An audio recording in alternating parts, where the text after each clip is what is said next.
আজকের বানাচ্ছি ধোসার আলুর তরকারি।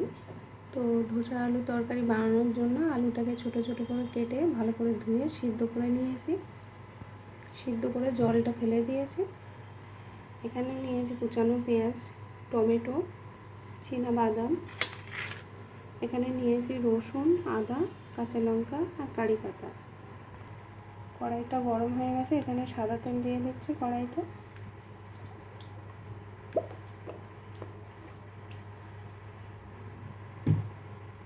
তো তেলটা এখন গরম হবে। এখানে তেলটা গরম হয়ে গেছে, দিয়ে দিচ্ছি সর্ষে আর শুকনো লঙ্কা।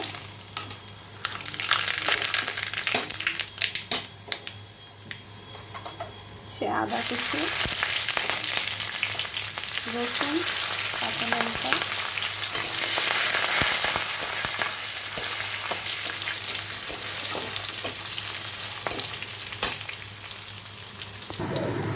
এখানে দিয়ে দিচ্ছি কারি পাতা,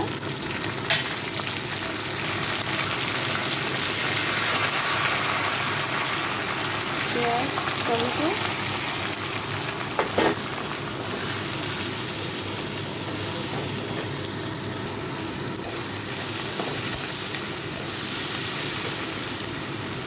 এখানে আমি পরিমাণ মতো নুন দিয়ে দিচ্ছি, হচ্ছে হলুদ গুঁড়ো,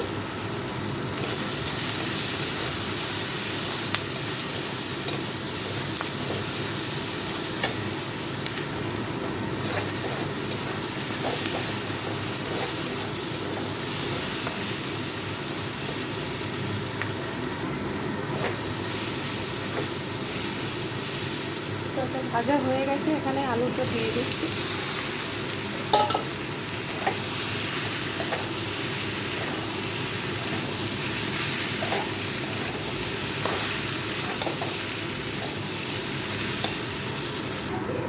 এখানে একটু মিষ্টি দিয়ে দিচ্ছি।